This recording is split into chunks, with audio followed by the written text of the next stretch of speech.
کچھ سوالات ہیں. حضور یہ ارشاد فرمائیے کہ ماہ رمضان آتا تو نبی اکرم صلی اللہ تعالی علیہ وآلہ وسلم کی کیفیت کیا ہوتی؟ حضرت بی بی عائشہ صدیقہ رضی اللہ عنہ فرماتی ہیں کہ جب رمضان شریف آتا تو اللہ کے پیارے نبی صلی اللہ علیہ وسلم کے مبارک چہرے کا رنگ تبدیل ہو جاتا. خوف خدا یا اس کے رمضان کی ہیبت کہیے، رمضان کی تعظیم کہیے، تو رنگ بدل جاتا. اس سے بڑھ کر کیا کیفیت؟ ہم تو پتہ ہی نہیں چلتا. چاند آ گیا، نظر آ گیا، مزہ آ گیا، مزہ آ گیا. ایک بعضوں کو مزہ آیا، بعضوں کو عید کی تیاری سوچی کہ عید آئے گی، یوں کریں گے یوں کریں گے.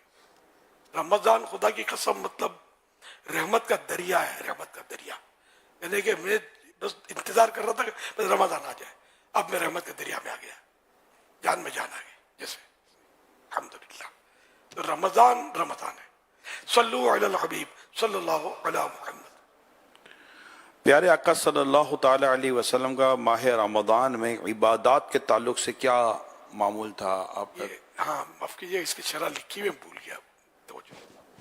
اس جو حدیث پاک میں نے بیان کی نا، اس کی شرح یہ حضور اکرم صلی اللہ علیہ وسلم خوف محسوس فرماتے ہیں کہ کہیں کوئی ایسی صورتحال نہ پیش آئے جس کے سبب اللہ پاک کے حقوق میں کوتاہی ہو جائے، اللہ پاک کا حق جو ہے اس میں کوئی کمی آ جائے. حوالہ فیض القدیر صفحہ 6681. میں نے جو عرض کیا تھا شاید وہ بھی بنتا تو ہے. ہاں پیارے آقا صلی اللہ علیہ وآلہ وسلم کا ماہ رمضان میں عبادات کے تعلق سے کیا معمول تھا؟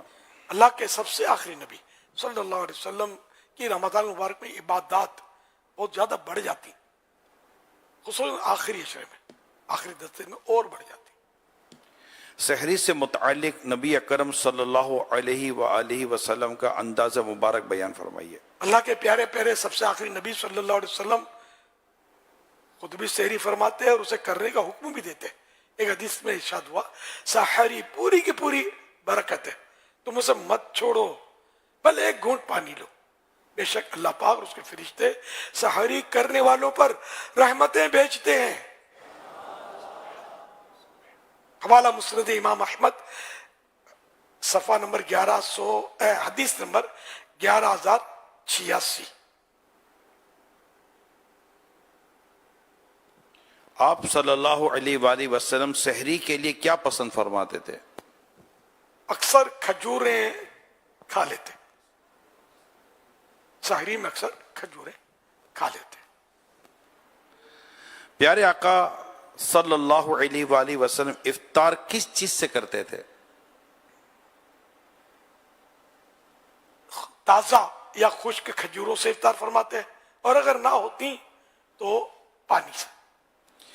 نبی رحمت صلی اللہ علیہ وآلہ وسلم کی ماہ رمضان میں سخاوت کے متعلق کیا کیفیت ہوا کرتی تھی؟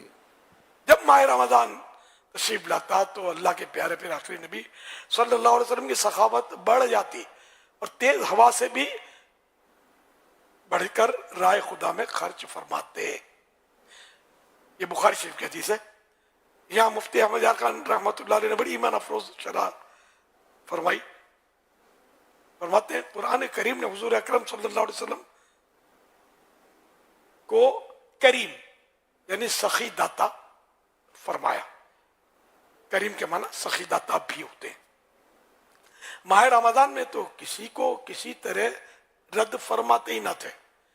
جنت مانگنے والوں کو جنت، رحمت کے سائلوں کو رحمت مانگنے والوں کو رحمت، خود حضور سے حضور کو مانگنے والوں کو اپنی توجہ کرم، مال مانگنے والوں کو مال، اعمال کمال، لقاء ذوالجلال نے اللہ پاک کا دیدار، غرض ہے کہ جو بھی مانگنے والا مانگتا تھا منہ مانگی پاتا تھا.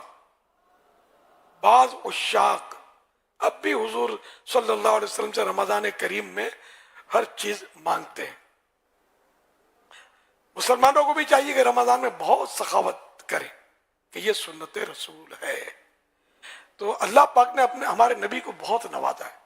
تو جو مانگو حضور دیتے ہیں، مانگنے کا شعور دیتے ہیں. تو یہ ہمارا ایمان ہے کہ جو بھی حضور پاک ہمیں دیتے ہیں اپنے رب سے لے کر دیتے ہیں صلی اللہ تعالی علیہ وآلہ وسلم. ماہ رمضان میں نبی اکرم صلی اللہ علیہ وآلہ وسلم کی دعا کا انداز کیسا تھا؟ جب ماہ رمضان تشریف لاتا تو بکثرت زیادہ دعائیں مانگتے اور خوب دعا میں گریہ و زاری کرتے یعنی روتے. کیا نبی اکرم صلی اللہ علیہ وسلم ماہ رمضان میں تقوی فرماتے؟ جی ہاں، رمضان مبارک رمضان کریم کے آخری عشرے کا اعتکاف فرمایا کرتے. یہ بھی ہے، 1 مہینے کا اعتکاف بھی کیا ہے، 20 دن کا بھی اعتکاف کیا ہے. تو اس طرح مطلب ہے کہ تلاش لیلۃ القدر سارے ماہ میں جاری رکھی اور آخر کار اس سے جو حدیثوں سے مستفاد جو سیکھنے کو ملا کہ آخری عشرے کی طاق راتوں میں پایا. پیارے آقا صلی اچھا، اللہ یہ لیلۃ القدر کی مختلف روایتیں ہیں، یہ کچھ میں نے اس میں سے عرض کیا آپ کو. نبی اکرم صلی اللہ علیہ وآلہ وسلم کا ماہ رمضان میں تلاوت کا انداز کیسا تھا؟ رمضان کریم کی راتوں میں حضرت جبریل علیہ السلام بارگاہ رسالت میں حاضر ہوتے ہیں اور ان سے حضور صلی اللہ علیہ وسلم قرآن کریم کا دور فرمایا کرتے ہیں، یعنی قرآن کریم سناتے اور ان سے سنتے. اور جب آخری سال آیا حیات مبارکہ کا تو رمضان کا تذکرہ غالباً نہیں ہے یا ہے بھول گیا ہوں، 2 مرتبہ دور فرمایا تھا. اور مسجد نبوی شریف میں اس جگہ کی ابھی تک نشاندہی آخر تک جب تک میں نے دیکھی ہے، ایک چھوٹا سا عظمت میں بہت بڑا دیکھنے میں چھوٹا سا چبوترا بنا ہوا تھا جس میں کہا جاتا تھا کہ یہاں جبریل امین سرکار صلی اللہ علیہ وسلم جبریل امین قرآن کریم کا دور کیا کرتے تھے. زیارت کی، باب جبریل کے قریب ہے، یہ میں نے زیارت کی، لیکن اب پتہ نہیں وہ ہے یا چھپا دیا گیا ہے، واللہ اعلم.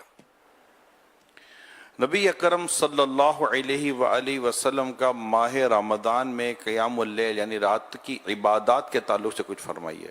رات کو طویل قیام یعنی طویل عبادتیں فرماتے ہیں اور تہجد میں خشوع اور خضوع کے ساتھ تہجد ادا فرماتے ہیں. پیارے آقا صلی اللہ علیہ وسلم کا روزے کی حالت میں کیا انداز ہوا کرتا تھا؟ پیارے آقا صلی اللہ علیہ وسلم انتہائی صبر و تحمل کا مظاہرہ فرماتے تھے. روزے میں صبر کرتے تھے، سخت گرمیاں ہو جائے روزے میں صبر. بولتے رہتے نا بہت روزہ لگا ہے، بہت یہ پیاس لگی ہے، زبان سوکھی ہے، خالی باتیں بناتے لوگ. روزہ بھی پورا کرنا ہے، ایسی باتیں نہیں کرو. عبادت میں دل تنگ ہونا اچھا نہیں ہے. صبر، عبادت پر صبر بہت افضل صبر ہے. گناہ پر صبر یہ بھی بہت افضل صبر ہے. نہ گناہ سے بچانا خود کو نہیں دل کرتا ہے نہیں کرنا، نہیں صبر گناہ پر یہ بھی بہت افضل صبر ہے. صلو علی الحبیب صلی اللہ علی محمد. کیا نبی اکرم صلی اللہ علیہ وآلہ وسلم روزے کی حالت میں مسواک کا استعمال فرمایا کرتے ہیں؟ جی ہاں، سنن ابی داؤد شریف کی حدیث نمبر 2364 حضرت عبداللہ بن عامر رضی اللہ عنہ اپنے والد محترم رضی اللہ عنہ سے روایت کرتے ہیں کہ انہوں نے نبی کریم صلی اللہ علیہ وسلم کو روزے کی حالت میں مسواک کرتے ہوئے دیکھا. ابن ماجہ حدیث نمبر 1677 میں ارشاد ہوا روزے دار کی بہترین عادت مسواک کرنا ہے. واللہ تعالی اعلم ورسولہ اعلم عز وجل صلی اللہ تعالی علیہ وآلہ وسلم. پیارے آقا صلی اللہ علیہ وآلہ وسلم نے کیا شب قدر کے تعلق سے کوئی خاص دعا کے متعلق بھی ارشاد فرمایا؟ ام المومنین حضرت بی بی عائشہ صدیقہ رضی اللہ عنہا نے بارگاہ رسالت میں عرض کیا رسول اللہ صلی اللہ علیہ وسلم اگر مجھے شب قدر کا علم ہو جائے تو کیا پڑھوں؟ فرمایا اس طرح دعا مانگو اللہم انکا عفو تحب العفو واعف عنی.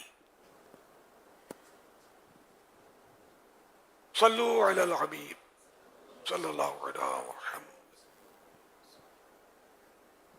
احمد منیر اتاری عرض کر رہا ہوں سیدی امیر اہل سنت کی بارگاہ میں میرا سوال عرض ہے تراویح کی نماز 2 رکعت کر کے پڑھنا افضل ہے یا 4 رکعت کر کے؟ برائے کرم جواب ارشاد فرما دے. 2 رکعت کر کے. صلو علی الحبیب صلی اللہ تعالی علی محمد صلی اللہ علیہ وسلم. بغیر سحری کے روزہ رکھنا کیسا؟ روزہ ہو جاتا ہے، لیکن یہ کہ بعض لوگ سحری نہ کر کے روزہ رکھنے کو بہادری سمجھتے ہیں، یہ غلط ہے۔ سنت چھوڑنا بہادری نہیں ہے، سنت پر عمل کرنا بہادری ہو سکتا ہے، چھوڑنا نہیں۔ تو اس لیے چاہے پانی پی لے سحری کی نیت سے، اب دنیا کو کہتا نہ پی لے کہ پانی پی کے روزہ رکھا ہے، اس میں نہیں ہے دکھاوا، نہیں ہے، عبادت صرف اس رب کی، جس رب کی عبادت کرتے ہیں اس کے لیے کرتے ہیں، اسی کو پتہ چلے، بلا ضرورت کسی کو اظہار کی حاجت نہیں ہے۔ صلو علی الحبیب صلی اللہ علی محمد۔